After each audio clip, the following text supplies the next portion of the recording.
Oh, there they go. There they go. Okay. All right, we're going to go ahead and get started here. Welcome to everybody here and anybody that's on Zoom with us tonight. We will start out with our invocation. So, Pastor Nick, welcome. Thanks for having me. It's an honor to be here with you guys today. So let's go to the Lord in prayer. Heavenly Father, Lord, we just thank you for this time. God, I'm thankful that you hear our prayers. You tell us in your word that surely the arm of the Lord is not too short to save, nor is your ear too dull to hear. God, you hear the cries of your people. And so, Lord, I pray, and I'm thankful, and I pray, Lord, that you'd hear our prayers today. I pray for wisdom in this room, Lord, that you would grant wisdom to each one of us here today. Lord, as there's financial and medical and personnel decisions that'll be made and thought through, Lord, I pray that your wisdom would just fall on this place as they navigate through difficult circumstances. Lord, just give your wisdom. Lord, you say that you give your wisdom without reproach. You do that for us when we ask, and so we're asking here today. Lord, I also pray for grace. Lord, would your grace fill this place? And Lord, for each one of us here today, would show us your grace in this room, but Lord, also as we leave, Lord, as we go to our families and go home and or maybe to different business endeavors, Lord, would your grace just fall upon everyone who's gathered in this room here today? And then lastly, Lord, I just want to pray for perseverance for everyone in here. We know that so many decisions and things take time to work through, to massage through, to work out. And so, Lord, I just pray that you would give perseverance to everyone here. Lord, the days are long and the years are short, Lord. So we just pray that God, you just help people to work through this. I'm thankful in Galatians 6:9 that it says, your word tells us, let us not become weary in doing good, for at the proper time we will reap a harvest if we do not give up. So, Lord, just grant perseverance to everyone here today. We pray that wisdom would be here today in your grace. And we pray all these things in Jesus' name. Amen. Amen. Thank you so much. Pledge of Allegiance.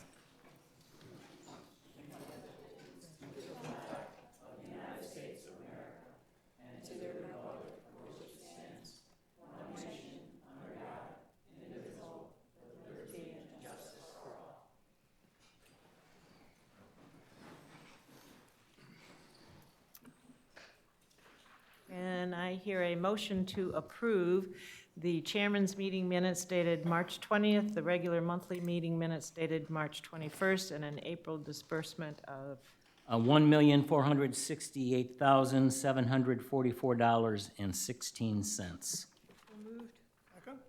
all in favor? Aye. Thank you. We are going to change the agenda around a little bit here tonight.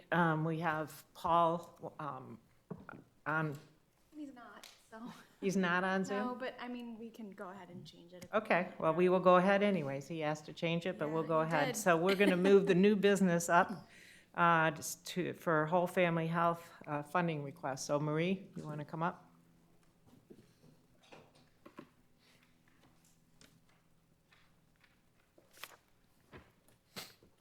Good afternoon, everyone. Hello. Thank you so much for placing me on the agenda today. I really appreciate it. So I'm here essentially on behalf, of course, of Whole Family Health Center to ask the hospital district trustees for additional funding for the balance of this fiscal year. And I did a letter with an outline pretty much detailing the reasons and the need. It's primarily because the increase in the uninsured patients that we're seeing. It's increased like 4.3% in 2023, which is really significant because our total number of patients increased by about 13%. So it's something that we didn't really anticipate. There are a lot of reasons. The end of the public health emergency last year, about 1 million Floridians rolled off of Medicaid because they were eligible at that time, so that made a significant impact. We can see that because our Medicaid patients went down by about 3%, while the uninsured went up by 4.3%. And you can see the numbers are really significant. In behavioral health alone, we had 162% increase compared to the same period last year. and 103% for medical, and pharmacy was significant as well. So it's a big ask, I understand, $275,350 specifically. We simply did not anticipate all the additional patients coming to us this year for the that are uninsured and would be eligible. And there's 3 different categories: medical, behavioral health, and pharmacy. So I don't know how much more detail you want me to provide, because it is kind of outlined as much detail as I could possibly give you.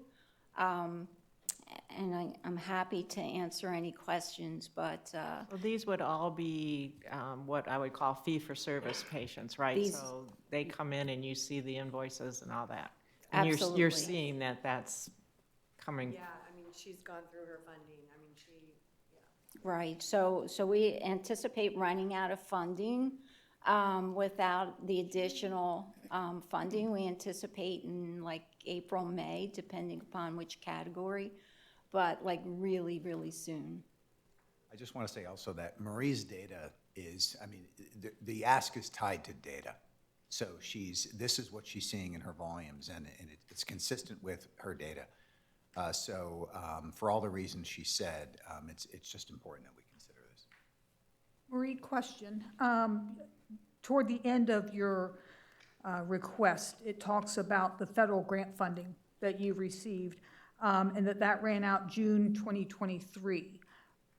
Were you aware that it was going to run out? Yes, absolutely. Okay. Yes. And so what have you done since June of 2023 to try and replace that revenue?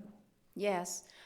So one of the things that's a significant part of our revenue is our pharmacy capture rate. So essentially, the more patients that come into our pharmacy, because we are a look-alike, we receive special discounted pricing for the pharmacy, so we can, and essentially the premise of that pricing, called 340B, is that we have to pass it on to our patients to serve the mission. And the mission, of course, is to serve everyone, regardless of their means. So that doesn't mean just pharmacy. It also means medical visits or behavioral health visits. So for instance, someone in the 0 to 100% of the federal poverty level can come to us and have a visit for as little as $6. So to replace that, there aren't really federal funds, because we're a look-alike, we're not eligible for federal funding. So there aren't federal funds that I can apply for. So we've increased our capture rate in the last year and a half from 38% to 45%. So that's made up most of the difference. But there's some challenges in that 340B program, because not only do we have our own pharmacies, we contract with like the Walgreens and the CVS so that our patients can, also go to those pharmacies when we're not open. And the pharmaceutical industry has essentially made restrictions, significant restrictions, that started actually in 2021 during the pandemic. And as a result of that, we've seen a reduction in our past fiscal year of about $500,000 just on the contract pharmacies. Now, it grew our internal pharmacy capture rate by about $1.5 million to help make up that difference. As far as local grants, we're always applying for those. So we were just informed the other day that we were awarded $50,000 from Johns Island Foundation to help with some renovations. We were awarded another $50,000 to help support behavioral health services expansion from the Johns Island Community Service League. And we also received Impact 100 last year to help support a mobile medical office. And we also reach out for donors to get individual contributions as well. So those, all of those represent about 4%, meaning the hospital district, the donations, and individual grants and local foundations. You've got a really good case for support in these dollars. I was looking at the philanthropic piece of it and the individual donors. I just want to make sure that all of our organizations that we support with taxpayer dollars are also out there looking for philanthropic dollars to support, so it's not just coming to the district for taxpayer dollars. As I said, you've got a great case for support here. I would encourage you and your board, this is a board responsibility, to look for individual donors as well to make up this difference that wasn't a surprise to you. Yes. Yes, absolutely. I mean, we can reach out to some of those donors to ask for individual donations. We try to manage that process as much as we can and do our largest ask at the end of the year, but we have 2 other appeals throughout the year to ask for those donations from individual donors and some individual private foundations as well. So we absolutely will continue to do that. That's part of our strategic plan, and we do have a plan. It's just that this is, when we were working on our application for like the next fiscal year, we realized very quickly that we were going to have a significant shortfall, so that's why I'm here. Do you have a staff development person? We It's have. all to you. Yeah, well, we have a marketing / development combined. Pretty much every person on our staff has more than one role, but we do use a consultant to assist us with getting the mailings out because there are a few thousand people. So we do have some consultants to help us with that, that we outsource. Marie, this is a very concise and to the point request, as Carrie mentioned. Can you tell me, though, a little bit about your payer mix? Has it changed from 2022 to 23, 23 to 24? And what do you anticipate your payer mix will be in the future so you can anticipate this? Yes, yes. Well, you know, and that's the thing that is most significant for us. Our payer mix is, we've seen it over the past couple of years increase in terms of the uninsured patients. So it was, you know, I'll say 7% a few years ago, and that was 8%, 9%. And at the end of 2022, it was about 10.7%. At the end of 23, it was over 15%, which is really significant because typical lookalikes are around 9% overall, because we're part of like the lookalike advocacy group.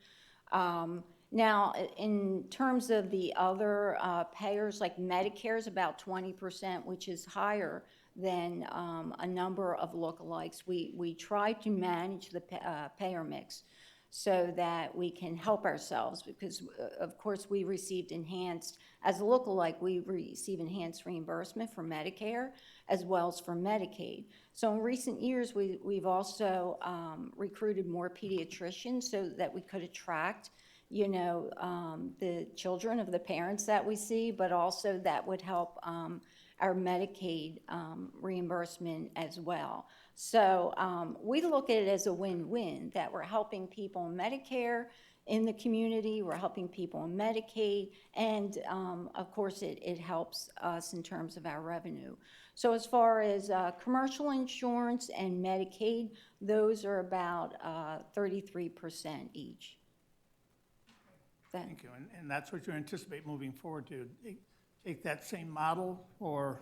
Yes, I mean, if people are seeking us, I think people are simply seeking us out for care. The feedback on our patient surveys are really, really good. So because we are a lookalike, we are accepting everyone, whoever comes to us, we're accepting them. The problem is now we're at a point where we don't have capacity, and we're renovating the space in our primary practice here in Vero Beach, where behavioral health just vacated. They moved into Perkins Plaza, and we've expanded them. So we're adding a few more exam rooms, and we can add probably 1.5 FTEs providers. But right now, to get in as a new patient, it's going to take probably a couple of months. And soon those providers are going to be maxed out in terms of their patient load too. So we're going to get to a point where we won't be able to accept new patients And so part of our longer strategic plan is to find a way to, we need more space. Thank you. How about, in terms of the increase that you noted, are there a lot of St. Lucie County patients that are coming up to Indian River County? No, because we're in Fort Pierce, I know that. and so we're in a good location there.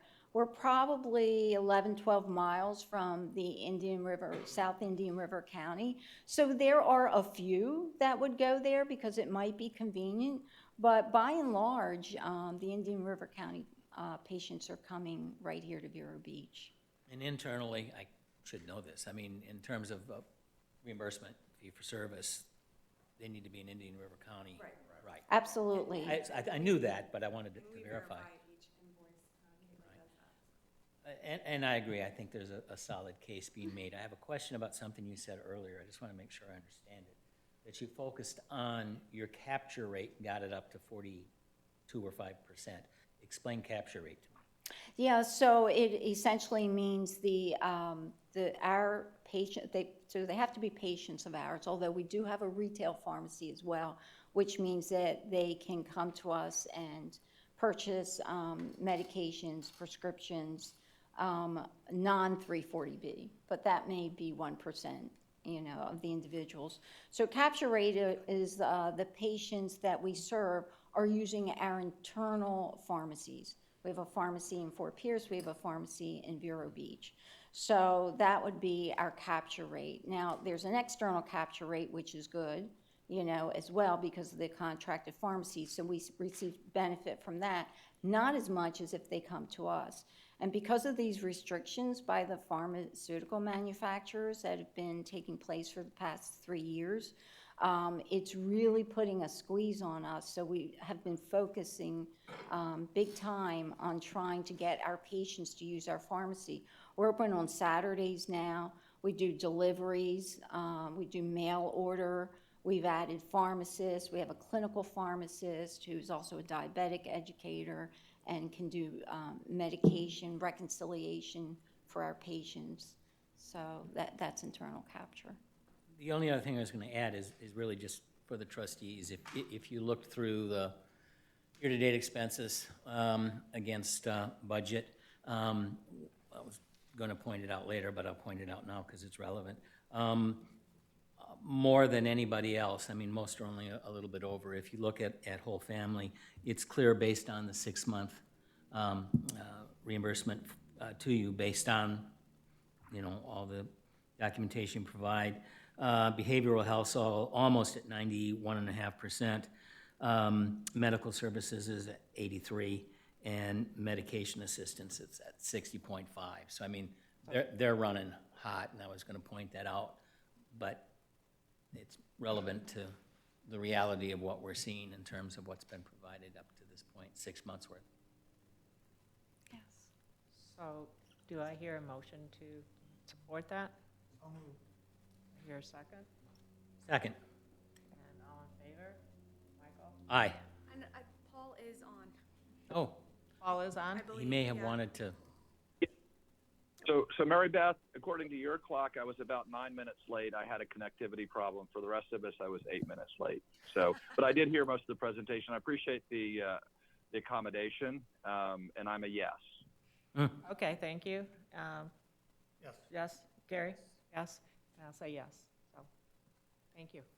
got Thank it. you so much. Congratulations. Thank you. Thank you so much. All right, now we'll go into the regular reports that we've got. Council report, Jennifer?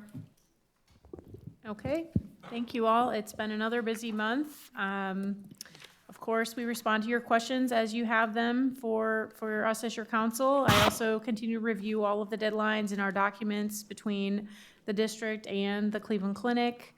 We also, biggest thing I think that occurred this past month is that we closed on the sale of the hospice house parcel for a fair market value price of $3.8 million between the VNA and the hospital district. So at this point in time, we are just working to ensure that all the post-closing matters are finished and everything is recorded and get those documents into archived files and post-closing binders.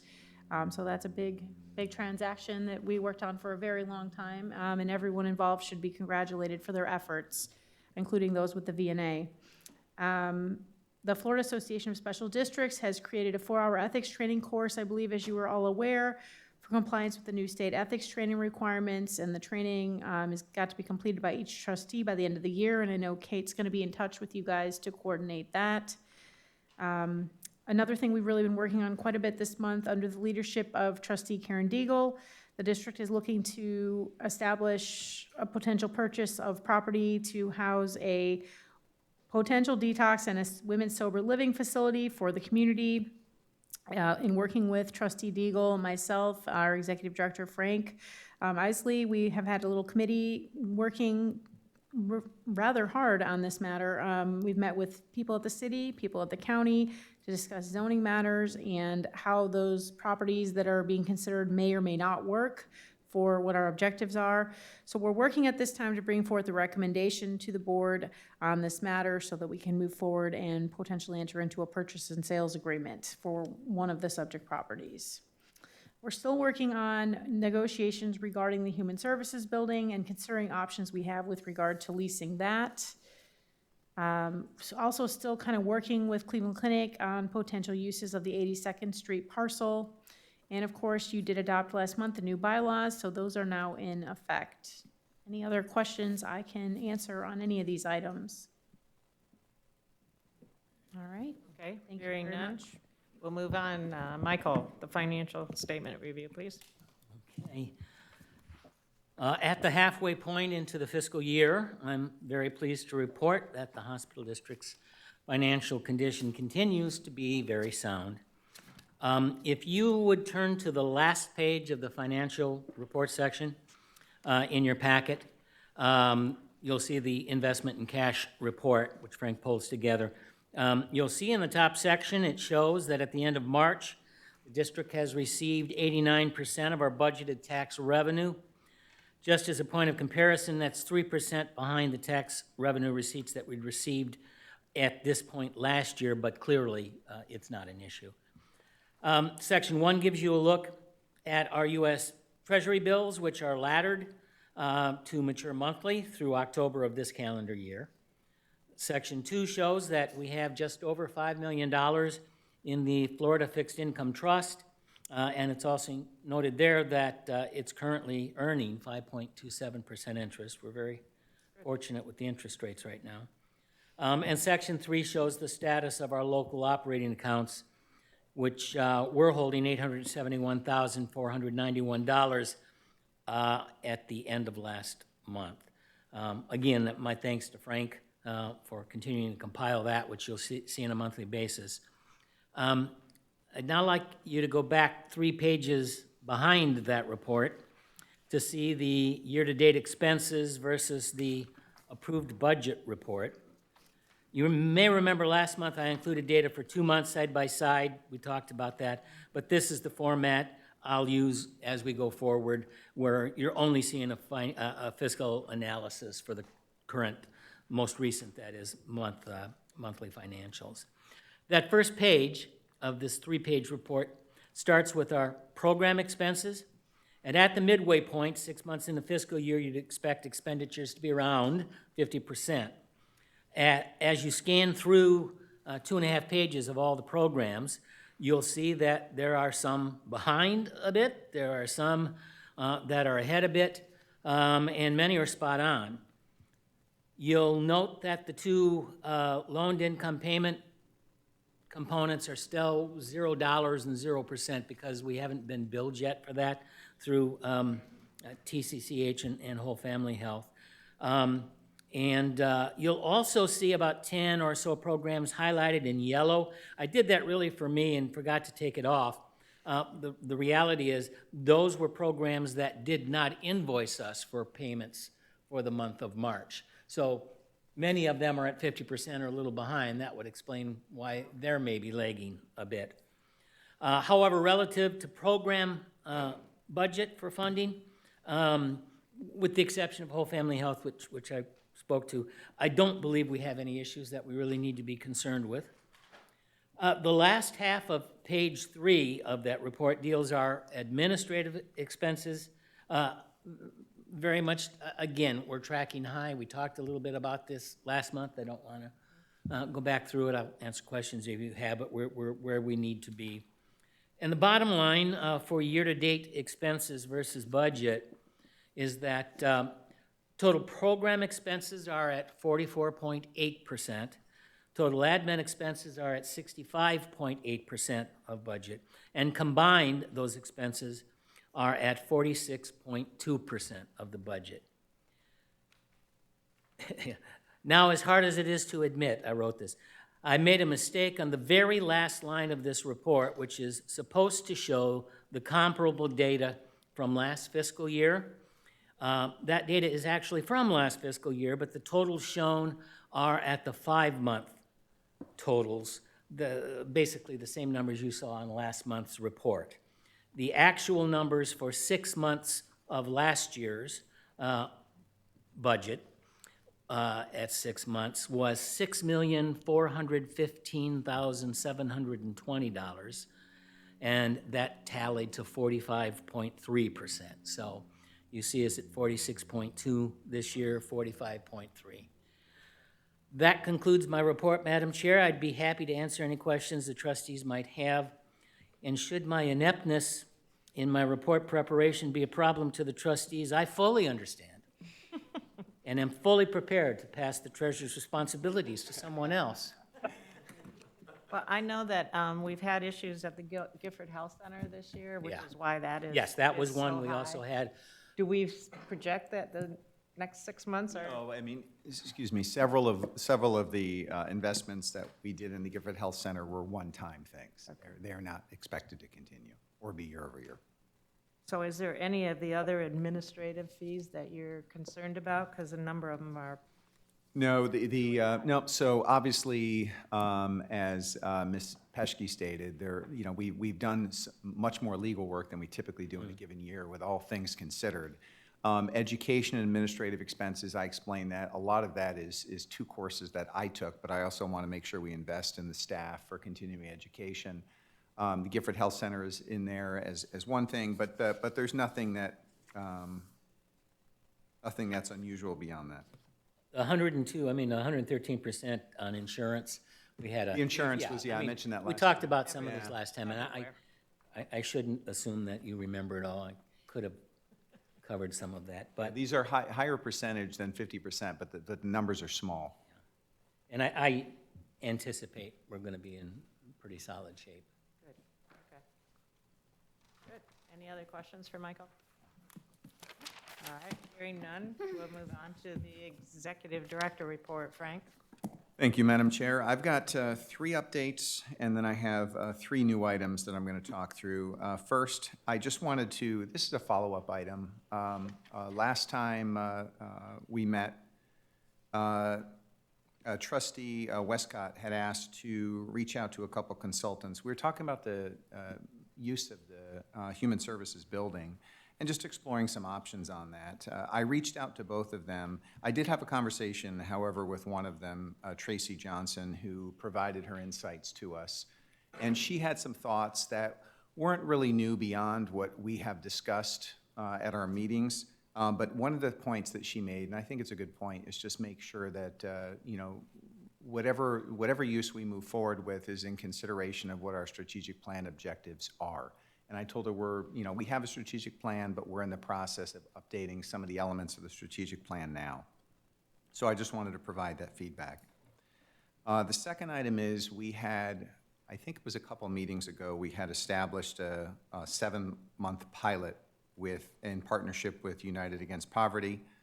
We did this in February, and I wanted to provide an update on this pilot, on the progress of how many folks are enrolled in this. And I'm going to ask Ms. Dickens to give an update, if you would, please.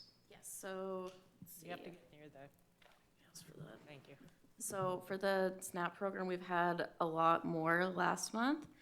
So they said we had 36 families, but 75 individuals. So they didn't break it down further than that. But so 75 total people for March were given products. And then 189 items were dispersed. We haven't broken that down by who's getting what. I would assume, the families are getting a lot more than an individual person, but, And they didn't invoice us for that, so we're not sure they on the invoice money us, side where we're at. they invoice us for the products, but they don't say who is getting what product. But we do have an invoice of all the products that they've purchased. Yeah. And we're well within budget of that, Yes. $7,000 spent, excuse me. So that's a pretty big swing from one month to the next. Yeah, I think with February, we didn't really kind of kick it off until halfway through the month, and it was a brand new, they maybe didn't get the word out to everyone yet, so. But I think they're gonna, I would assume it's only gonna go up from here as they, people learn about it and stuff. And how do people learn about it other than, Well, I think that's the thing, is it's just the information and making sure folks are informed and aware that this exists for these 6 essential items. And I think what you're seeing is the ramp up of that. which I would have expected. in Correct. July, right? That Correct. We'd see Yeah. the use go up, so. Okay, so, thanks very much, Caitlin. The next, Is Remy sharing the reality that this exists with his coalition? Well, I'm not sure about that. I I'm know. gonna make sure he knows about it. Yeah, It's I in the know audience. that United Against Poverty uses the same system, the HMIS system, Yeah. to track all of this. So I believe that, I just got access to HMIS a couple weeks ago, and it does show for every patient or client, I guess, it shows a list of all the services they've received from all the different organizations. So if Treasure Coast Homeless Services looks in and they see, oh, they received services from United Against Poverty. So I believe they are logging it that way as well. So they are kind of Do sharing they that see data. what service they're getting? Because, okay. They can see stuff like that, yeah. I'm not sure exactly which services, since I don't really have that view, but, they do see each other's stuff as well in the HMIS. Okay. It's a good point, though, Mike. Well, Gotta make sure. he's, is the awareness. yeah, I mean, that's his universe and all of the providers throughout, we're looking for Well, County. Yeah, and I guess to that point, Hope for Families and Samaritan House and all Yeah. of them Yeah. should probably be aware of that. Yeah, and I think that's a good point, is that this is, our initial, we wanted to address the need with these 6 essential items. Camp Haven. We had talked about, the mechanics of it, but as far as the awareness and the promotion of it, that's an element of it we really haven't talked about, so that's a great point. So, Caitlin, if you could please, Yeah. just circle back with Wendy, and let's devise a plan for that to make sure that all the folks who should know, do know. Okay. I would Or where? hope that UP would be doing that, because that shouldn't be our job to think about Agreed. marketing opportunities. So let's not handhold. Fair enough. And it's not our role, but I guess the thought is, until Michael just said it, I'm ashamed to say I didn't even think about it, so. Yeah. Okay, so next item, and we will stay with Caitlin, because she's been doing a fantastic job with our impact campaign. We've been talking about this for the past few months. The goal of our impact campaign is we wanted to update our website. We wanted to show the impact of the efforts and the investments that the hospital district dollars from the taxpayers are making in the community. We're doing that through an updated website, which we will go live with. We've been in test for the past couple weeks. We're refining some elements of that. And our new website is extremely well done. I think when the trustees see it, you'll be very pleased with it. And our plan is to go live by the end of the month with that. Second element of that is we have our annual report, which is completed. We just need to do a last once over, and that's going to be a digital report. It's extremely well done. I'm very happy with, Caitlin did a fantastic job with this, updating logos, updating posters, and the dashboard, which we'll get to a little bit later. But so our plan is to roll out that within the next couple weeks. New items.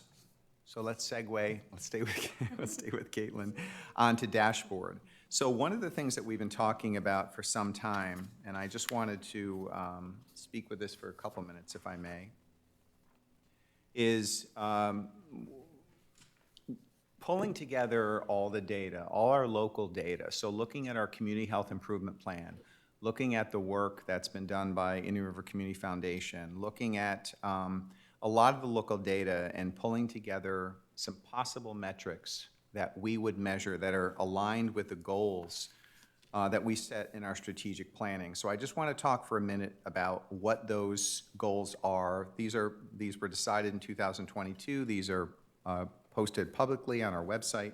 There's links to these so everyone can see what I'm talking about. So our first goal was targeted program funding, focusing our efforts and investments on programs that strengthen primary care, behavioral health, and prevention. The KPI for that was ensuring that greater than 90% of the district program funds were invested in primary care, behavioral health, and prevention. We know there's no shortage of need for that in our community, so I think we're all on board there. Decreasing financial barriers to care for adults, children and adults, so improving access to healthcare services by reducing those financial barriers. And that would be, measured, the KPI for that was the amount of folks' ability to get in with a primary care provider, pediatrician, within a year, and so we're gonna speak to that in a minute. Another one was identifying community-wide healthcare gaps through convening stakeholders to facilitate collaboration towards potential solutions. There's examples of how we've already done that in the prior year in our community, UF being one of those, and I anticipate we will have more this year. And then the last one being our hospital district committing to being transparent and fiscally responsible for tax dollars spent and invested, and ensuring that we do that. And we do have processes in place for that. So what I wanted to do next is I want to walk through some of the dashboard metrics, and I just wanted to share, so pulling all this information together, what would be the most valuable metrics or measures for us to consider and develop into a dashboard? So I'm just gonna, a list of some of the options that we've been pulling data on. Now, some of these are important to look at quarter to quarter. Some may be only valuable to look at every 6 months, but I just want to read through some of them. So the first one is the first one in our strategic plan, exactly as stated, is the percentage of hospital district program funds allocated for primary care, behavioral health, and preventive services, and making sure that's greater than 90%, and it is. And I'm gonna speak to the dashboard in a minute. Another would be total count of active combined medical and dental registrations. So Caitlin, keeps these registrations. We have a database of this registration, these registrations, to see how many folks so how many folks, the need in the community, and how many folks register for these, register for the hospital district services. So are you talking about to get an HD number? Correct. That's the fee for service. Correct, yeah. So the third one would be the total count of, so we have active combined medical and dental registrations, and then we have total count of submitted combined medical and dental registrations. The next measure we talked through was a count of active primary care providers serving residents. This is physicians, this is PAs, this is this is PAs and nurse practitioners as well. Then the count of mental health providers serving our residents, and that would include, all the different behavioral health providers in addition to psychiatry. Our count, the next item is count of primary care providers, so this would be physicians and also NPs and PAs who participate with Medicaid. This is an important one because, with Marie, we were talking a little bit about just, payer mix, and payer mix is a big consideration. In our community, to some degree, our payer mix is fixed. If you're in a big urban area, you specifically, strategically decide where you're gonna place certain clinics. Now, if in FQHC, your goal is to serve, folks, who are going to be. There's going to be a lot of folks who have Medicaid and uninsured, underinsured. But in a different type of model, you're going to be very strategic in where you place your clinics to be sure that some are going to generate a lot of revenue because they're going to be a lot of payers. You're going to be in an area that's got a high density of great payers. For our county, that's pretty difficult, quite honestly. We just have a lot of Medicaid. We have a lot of folks who are Medicare, Medicaid, and I don't expect that to change anytime in the near future. So we have to, work with what we have, which is a little bit of a challenge in our county. So just moving on to some other measures. So patient satisfaction, I think, is an important measure for us to look at. So I wanted us to evaluate patient satisfaction scores that are generated by a third party. If not, we have a way of seeing what we could generate internally. I had talked with some other folks to see how we could get that patient satisfaction data if one of our organizations that we fund is not generating those scores with a third party. And this patient satisfaction scores obviously would only be for the 10 organizations that we support that provide services. So understanding what that measure is and maybe how that changes quarter to quarter or twice a year. And then a big component of this related to the hospital. And the reason I say that is because while the hospital is just one of the avenues of care we have in our community, it's a pretty large one. So, Cleveland Clinic represents, and there's a lot of folks who are going to have an interaction with Cleveland Clinic while they are living in our community at some point in their lives. So looking at admissions, looking at clinic visits, surgeries, ER visits, behavioral health admissions, things like that, and looking at all patients served versus community benefit, the distinction between all patients served and then indigent care. And I think it's important that we look at that. And then I have 2 more measures to mention. And we don't have to do all these, or we could do all these plus another 10, because the dashboard that Caitlin was able to create through Microsoft BI is something that we can have multiple dashboards and update the state on a regular basis online. So the 2 other measures I wanted to talk about is 30-day readmission rate, giving us a sense of patients being discharged and not being readmitted. We want that to be as low as possible. And then this is a really important one, would be a survey that we would have volunteers. I had spoke with Indian River Community Foundation, and we'd work with them with volunteers to do some studies that we needed to do to get some of this data. And one of them being a survey of Indian River County residents who say they or a family member are unable to see a healthcare provider due to affordability. Now, there's many reasons that could be, but I think it's really important we know what that is and we understand what the reasons are so we can address them. So these were just, I know I went through that kind of fast and I didn't have a handout for that, but the point was just I wanted to throw out a few possibilities of metrics that I think would be directly aligned with our strategic priorities. And Caitlin was able to put together a dashboard, and if you could look at the dashboard that she had handed out a little bit earlier, it kind of gives you a sense of what we could do in terms of, this would be, these are interactive dashboards. She printed a PDF, which was not ideal, but the way she has this set up is interactive. So this is a link on our website. This is folks being able to log on and go through metrics and see, okay, our population, yes, it is growing, but what's our average patient satisfaction score? How many hospital district registrations have we done in the past quarter? Let's look at our providers in Indian River County. And maybe it's kind of aggressive to look at this on a quarterly basis. Maybe we look at it twice a year. But I want to be able to do a count so we have actionable data. So if we see that the amount of primary care docs we have, primary care providers we have serving Medicaid is 114 today. If that goes down to 95 in 6 months, if that goes down to 85, we've got to be on top of that. And how can we help make sure that those folks are available to serve our Medicaid population? Mental health providers account of 131 and PCPs not serving Medicaid 129, but just looking at this data at least twice a year. Quarter over quarter might be too aggressive. And then if you see one of the measures is, 73% of residents say they have a family member unable to see a healthcare provider due to affordability. Well, what are the reasons beyond that? Why? So these are just some metrics I wanted to share, and we're going to get Caitlin certified in business intelligence with the Microsoft program, because she does a fantastic job putting this data together. These will be multiple dashboards that'll be interactive, sharing these metrics, updated online on a quarterly or a biannual basis. So I just wanted to stop there and see if there was any questions. Well, my question, yes, I have a lot of questions, but my question would be,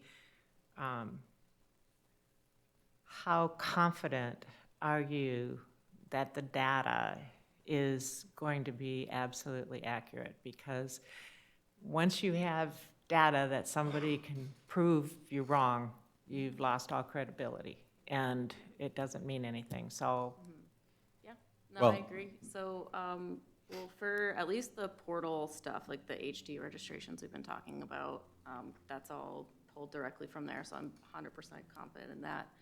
A lot of the other stuff, like he said, we're gonna work with like the Indian River indicators, and they're gonna help us get a lot of that data as well. Correct. I had met with them, and they, had suggested some great ideas on how we could do this, gather this data at a very low cost.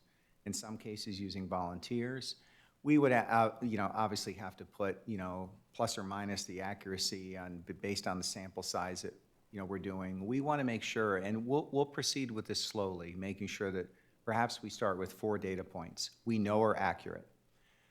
The last thing we intend on doing, I mean, we're scientists here.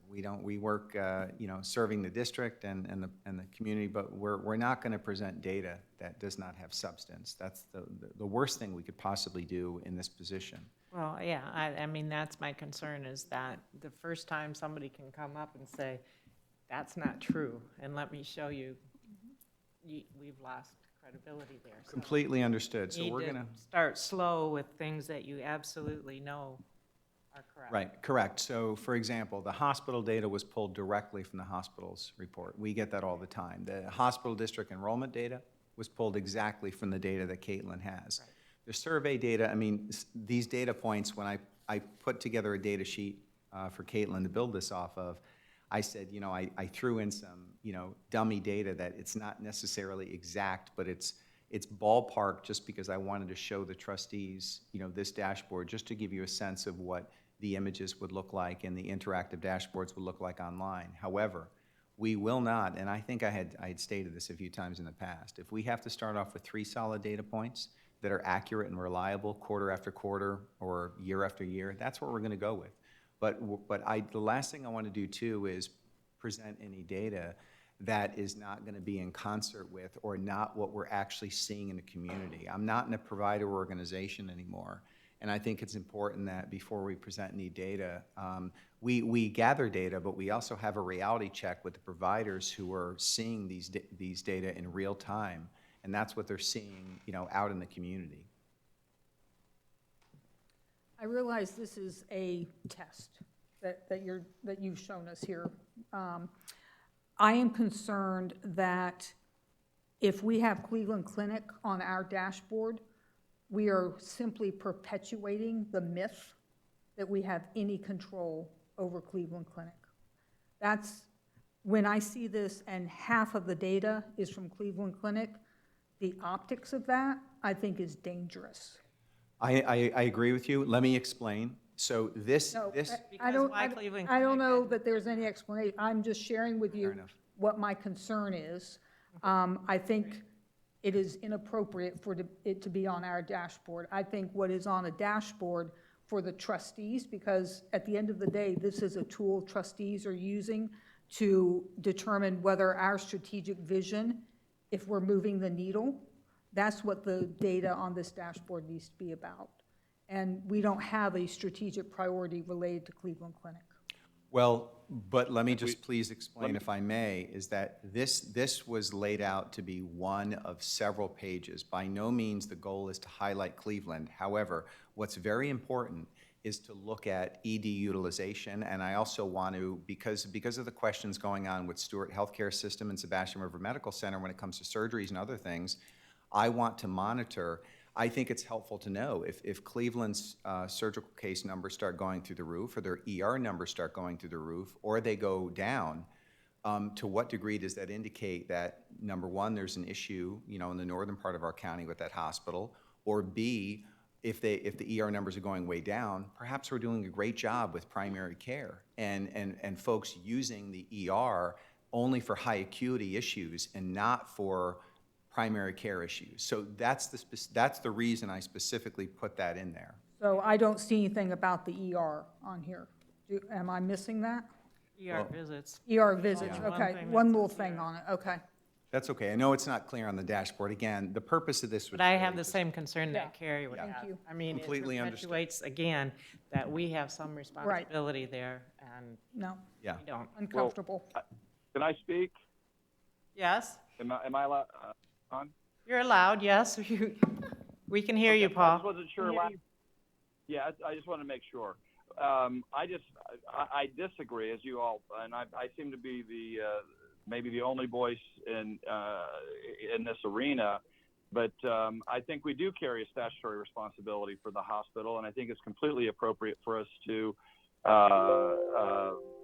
be engaged with them in an oversight capacity. And I addressed this at our last meeting. So, I think the taxpayers deserve that inquiry by us as to their level of service.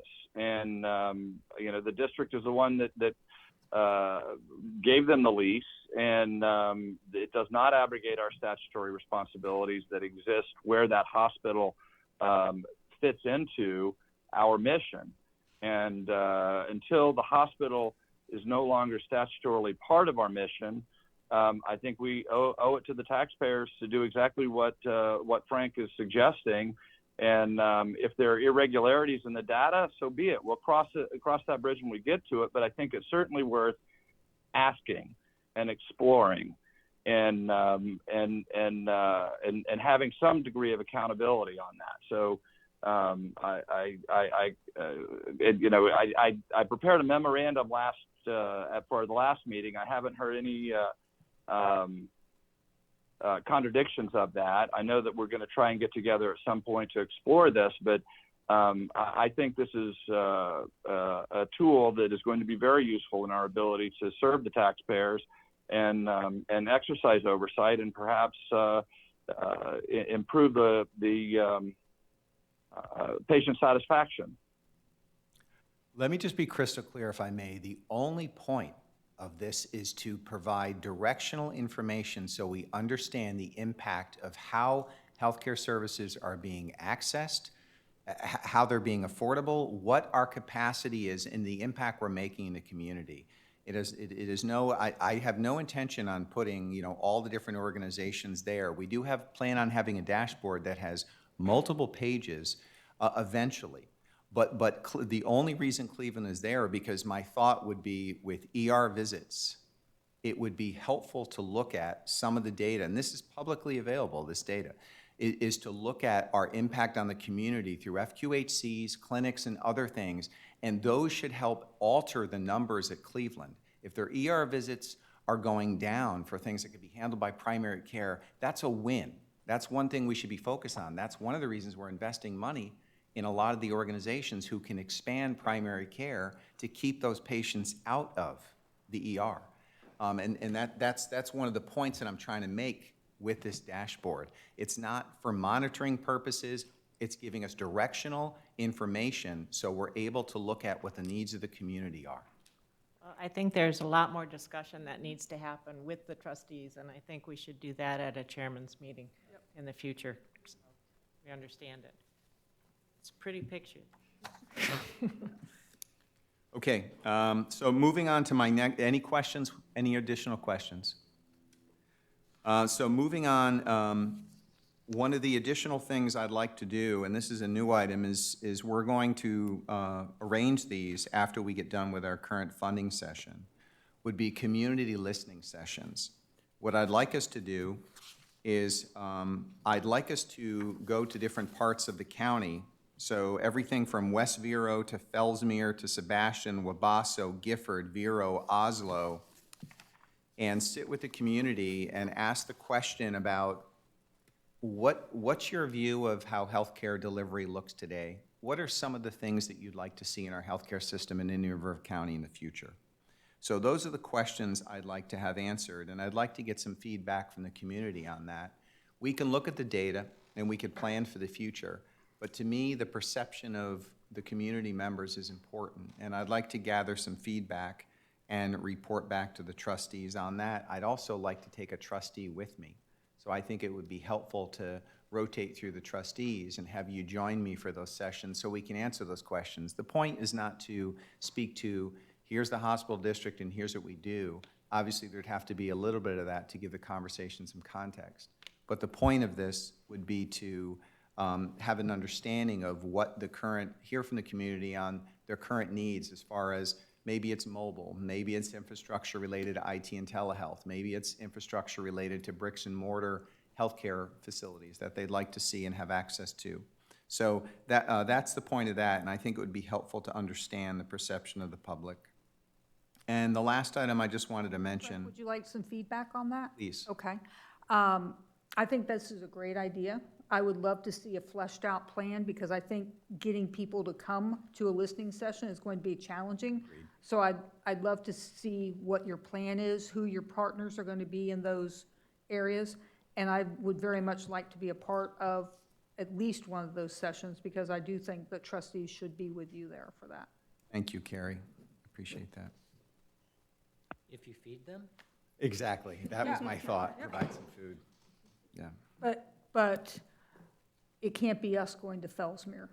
We need to be invited into Fellsmere. We need to be invited into South County areas. That will help as well. Okay, thank you. Well, being new to the community, I will ask for some guidance from our team on that. Thank you.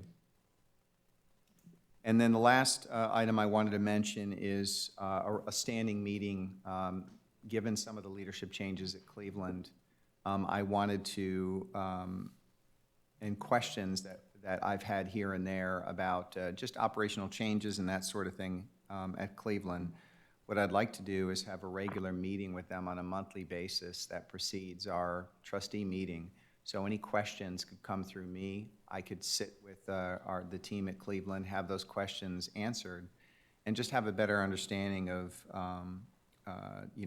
certain changes that they're going through and support them and help them in their journey in our community. So those, I plan on starting those. Those are starting, are they starting in April or May? May. Okay, May.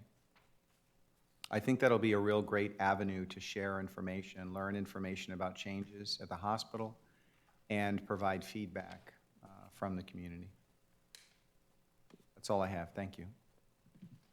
I just have one other comment, having been involved in surveys and data-driven access of information, professional groups to do that well and be sure it's well controlled, because if you get bad information, as Mary Beth already said, it puts you in a very bad light Indeed. moving forward in future.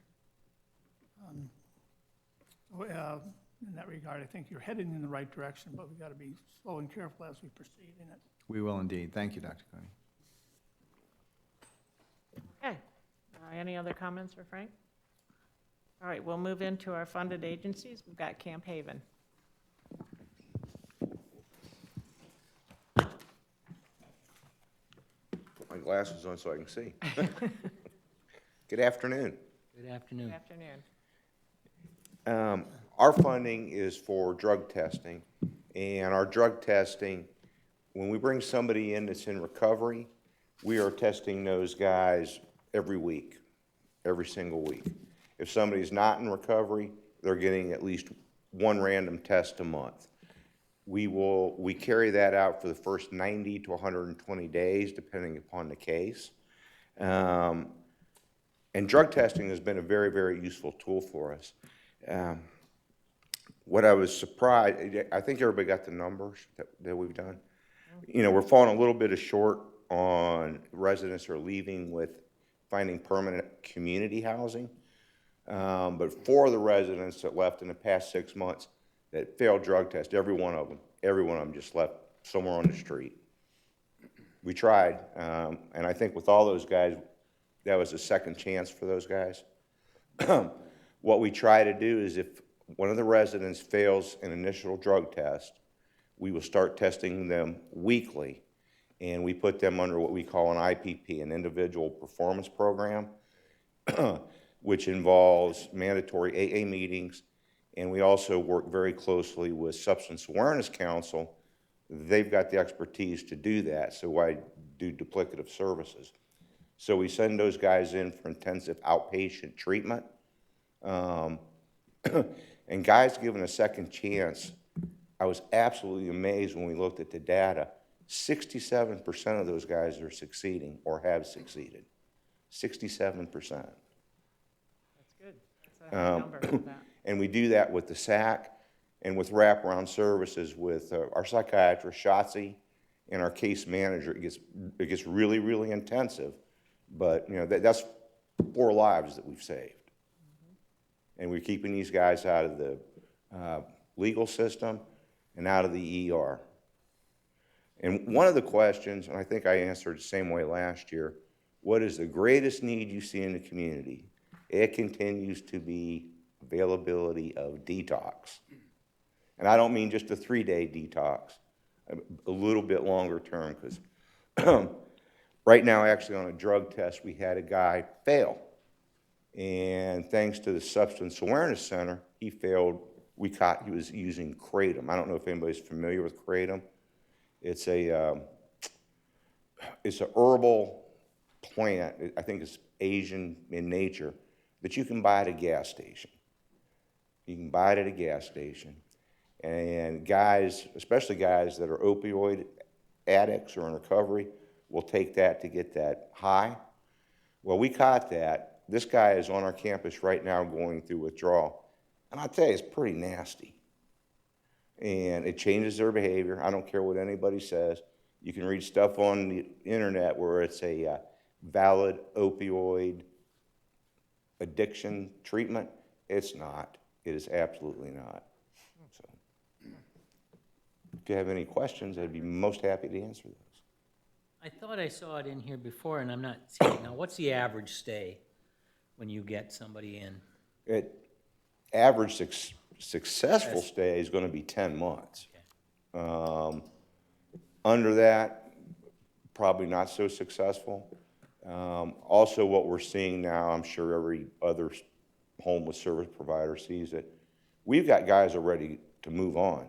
However, I've got nowhere to put them. That was my question. You've got a 75%. Yeah. They're stuck. If they do leave, I mean, some do and don't have, I mean, where are they? With family? Are they couch surfing somewhere? Are they?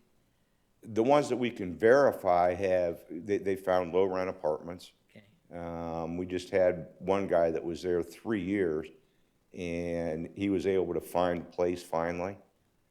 By the way, he's a second chance guy too. Some of them move in with families.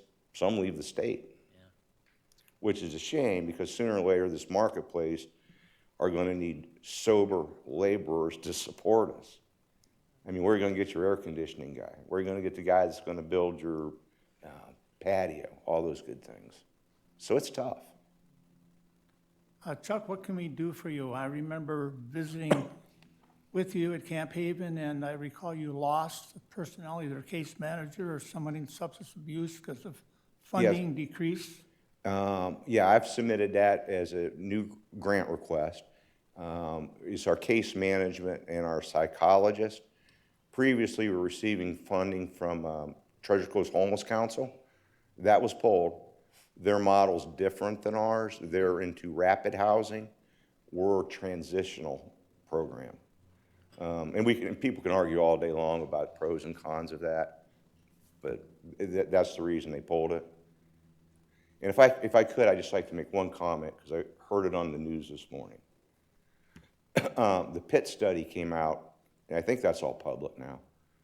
But anyways, on the Treasure Coast, it said there was a decline in homelessness by 14%. That is not accurate. In fact, the source, they've got 700 new registrants. 700. So it makes no sense to me. At the point-in-time studies, one day, January, depends on who's going to respond, who's going to hide away. Where you happen to be that day, all kinds of stuff. Yes. So. That was an article in the local paper related to that. Well, it sounds like you're getting some good success rates, though, and that's good. We're working at it. Yeah. And we thank you so much for your support. And I did see that in this year, for this next year, you're asking for some additional monies for Yeah, counseling. replacement funding for what we lost.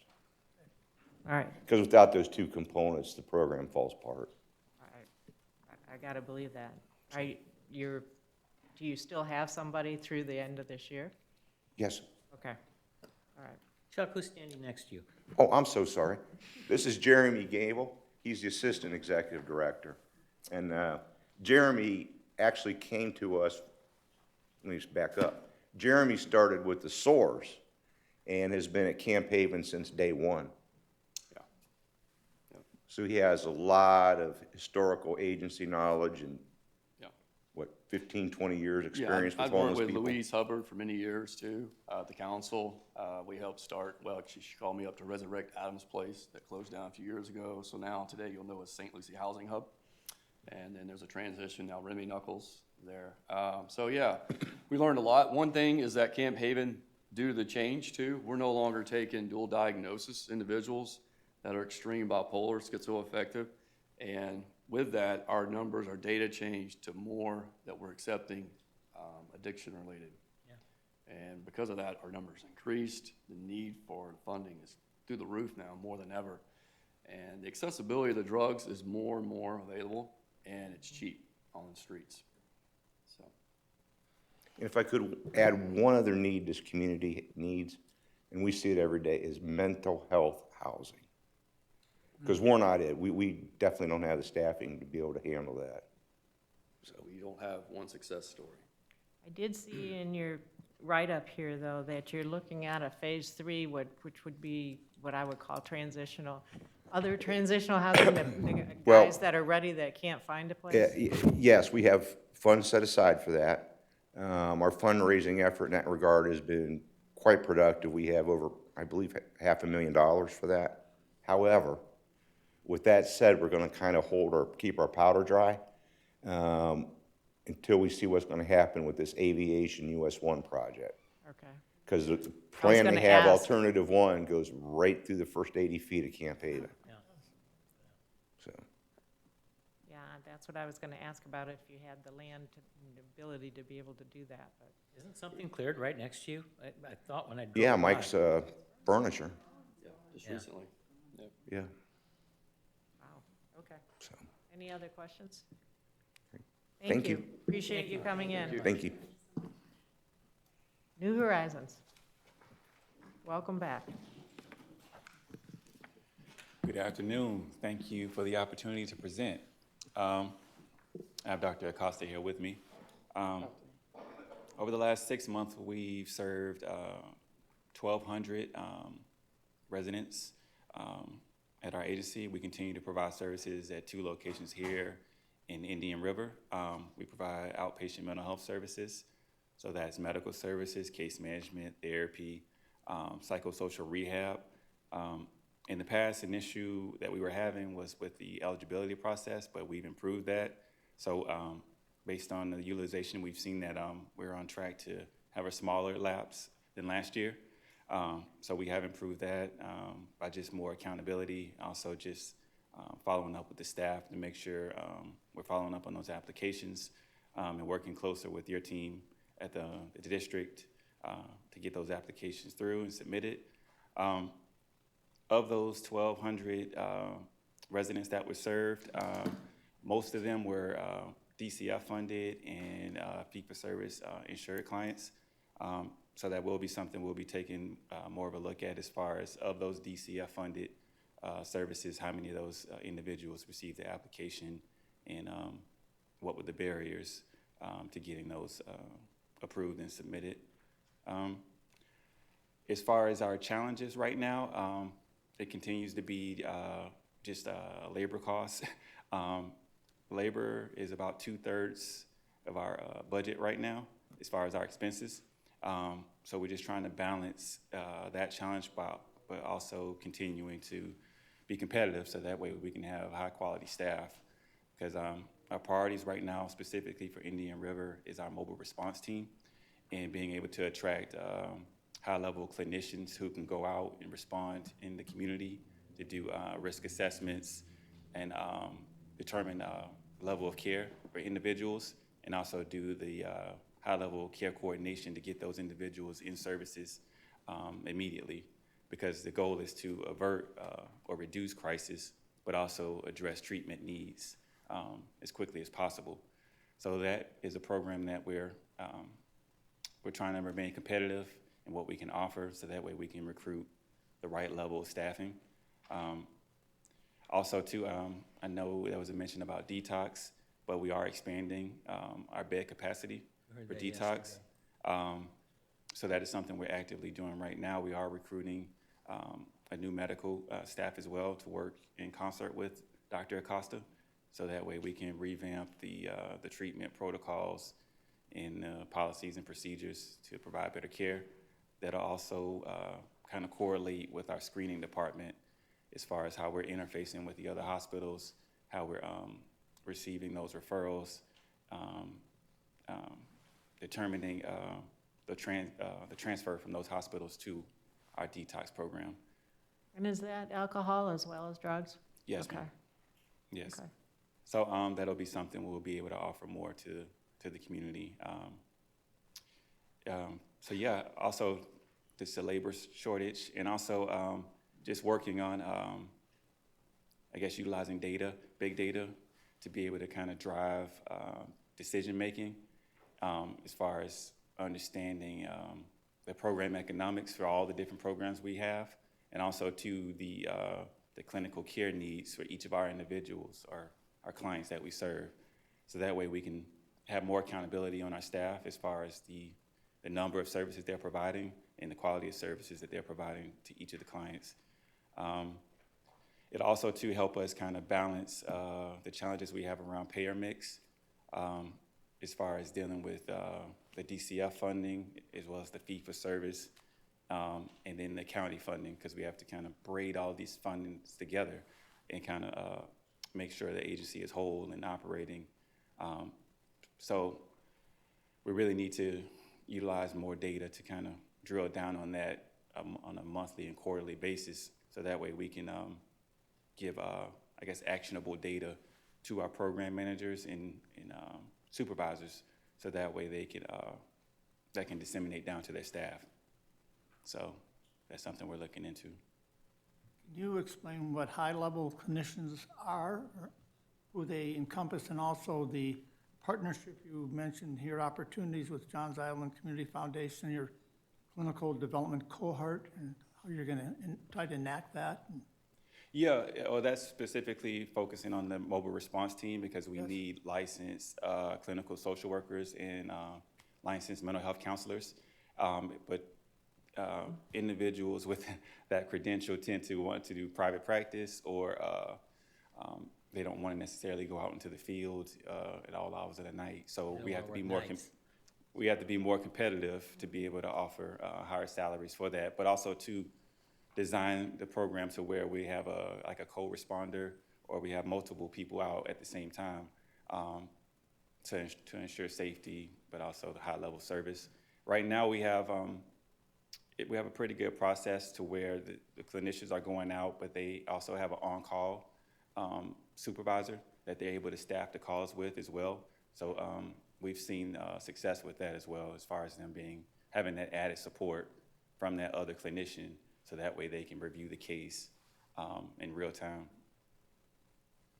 Is $2,500 enough of an incentive to get you there? I think it's a starting point. I was more so with the registered interns. Right. So I think if we can kind of recruit them into our system, and then kind of work with them on a development plan as far as how they can develop at our agency and the different opportunities they may have throughout our different programs, because we need licensed staff working on our units, working just in our outpatient office. So I think it's definitely a start. And that's been awarded from Johns Island? We have to meet with Wes at the Mental Health Collaborative, because I think they're the ones who are going to be running the eligibility. So we just have to apply through them. That's my understanding of it. Okay. Oh, okay, so it's not just New Horizons. No. I read in here, any approved nonprofit organization, so. Right, it's not just New Horizons. It's not just New Horizons, okay. Chuck mentioned that he has a client there detoxing currently at Camp Haven. Any idea why he's at Camp Haven detoxing? And, you know, he mentioned the need for a detox facility, so.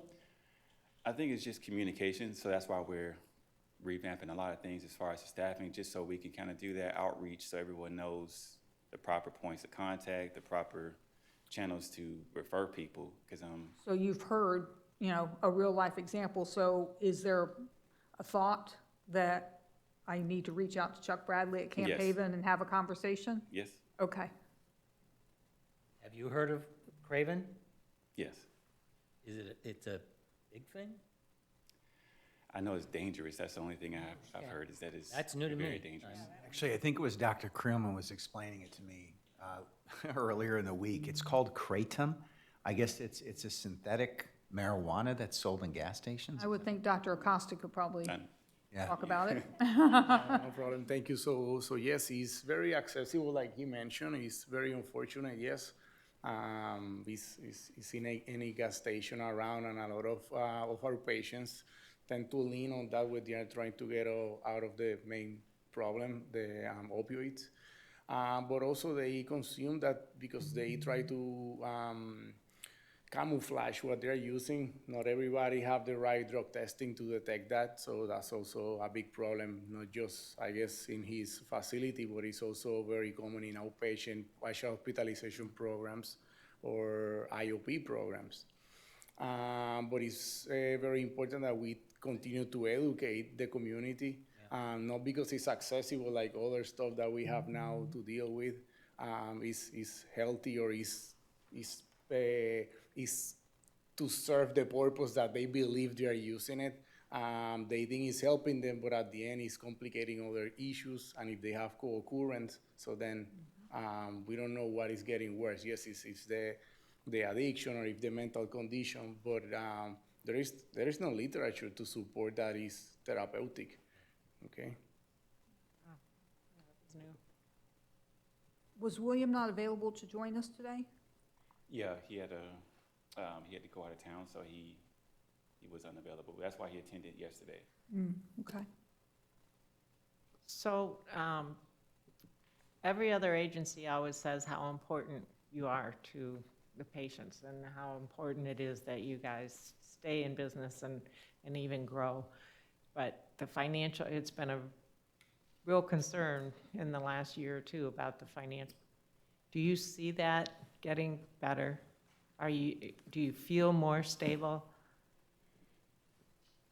I do, but it's more of just, That doesn't sound real That wasn't confident. no, I'm just trying to Wasn't be terribly like, positive. it's transparent. I mean, definitely as far as just dealing with the recent Change Healthcare issue and the hack, but really kind of getting into the weeds and understanding every aspect of our revenue. So really, it's like we have to have like multiple strategies for each line of revenue.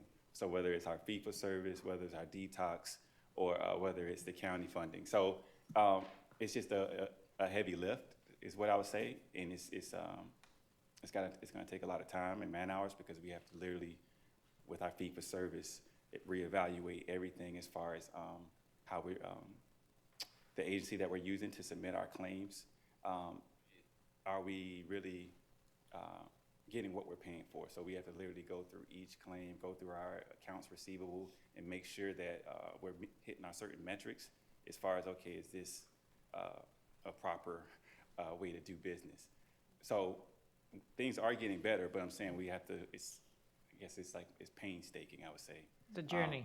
It's a journey, right. So that's why we are figuring it out, but we're literally like in the middle of crunching this, but also too, we're getting ready for our negotiation with the managing entity, within the next 2 weeks. So that's why I say we have to kind of braid all this together so that way when we sit down and have these discussions, we can really talk in, I guess, facts and like, all right, this is what we're experiencing with the fee-for-service. This is what we're experiencing with how we're using the county funding, but also too prioritizing, because our priority is our acute services. So our mobile response, making sure we're able to keep people, we can respond with high-level staffing and keep people safe and make the right decisions, making sure our screening department and our acute care units are properly staffed with high-level psychiatrists, so that way we can provide the quality care. But we may have to also look at some of our outpatient services and say, hey, well, does it make sense for us to do outpatient therapy or for us to have a psychosocial rehab program. So we're kind of at that phase to where we are looking at the program economics for every program and really prioritizing so we can maintain quality care, but also be more financially responsible. That actually makes me feel better listening to that description versus what we have heard in the past. So thank you for answering that way. And may I just ask a question? So Greg, from any healthcare provider, if your revenue cycle management process is not sophisticated, if we don't have a process in place, I don't care who you are, if you're providing healthcare services and you don't have your revenue cycle in order, you're not going to succeed. What have you guys done from that perspective? It sounds like you outsource everything. You outsource your whole revenue cycle? It's kind of a split system right now. So our EHR vendor, they provide a revenue cycle management option. So they handle a lot of things on the front end, but then it's a split system to where they're handling certain denials and our team is handling other denials. So it's really kind of like, all right, do we have a cohesive system so that way we're not leaking? You feel like that's improving and you guys are going after we're aging literally- claims? Do you feel right. like all that stuff you're getting better at that than you were a year ago? That's why I'm like, we're getting better because we're digging into, those kind of granular things. But also too, getting the different help from different consultants to really be like, okay, well, are we really getting the value from this vendor, or do we need to move to a different vendor? Just as far as like the denial rates, and it's like, all right, is that metric, within the 5 to 10%, or are we above that? Okay, and was your cash flow hurt by the whole Change Healthcare thing for, your claim submission? Say that again? Your Change Healthcare, were you affected by that? Yes. Cash flow? Yes. Yes, so we had to switch over to a new clearinghouse and then go through the testing while also taking some of those claims out and manually submitting them straight to the insurance companies. So it's a big learning process in doing all of that, but that's how you get those details of what's really going on with each program and if it's able to sustain itself the way it's running. Any other questions? Greg?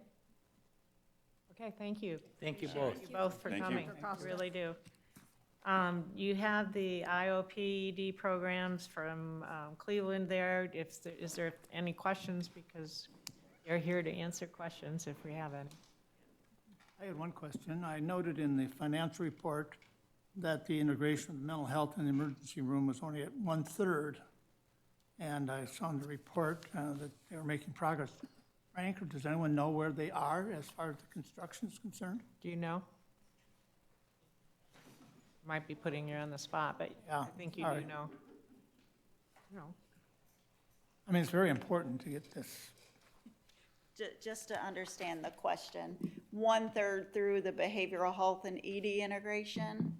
Yeah, so currently, if you've noticed in the report, we've hired 4.8 of those FTEs, and it's been moving very smoothly. Now I have double staffing at night to cover those peak periods to see the patients.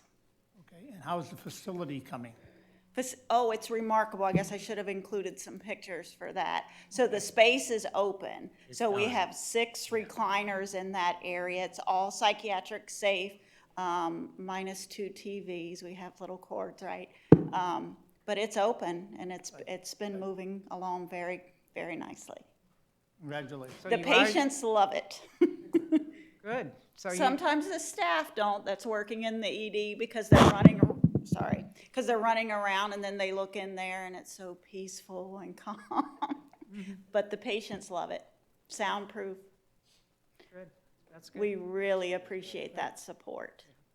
Nope, that was You important. mind me just, I just want to update, if Cecilia could speak to that, because her and I spoke to it earlier this week. So while we're working on the women's sober living, so Cecilia and her team is working on the detox and understanding the process, what they need to do for licensing, all the regulatory elements, and how we're going to put that space together in Cleveland. Can you just speak to that for a second? Yep, so we've had multiple work groups with Cleveland locally in Cleveland and Ohio, and currently developing a business plan for the next steps for the medical detox there at the Behavioral Health Center. That's big. Yeah, we're excited about that, yeah.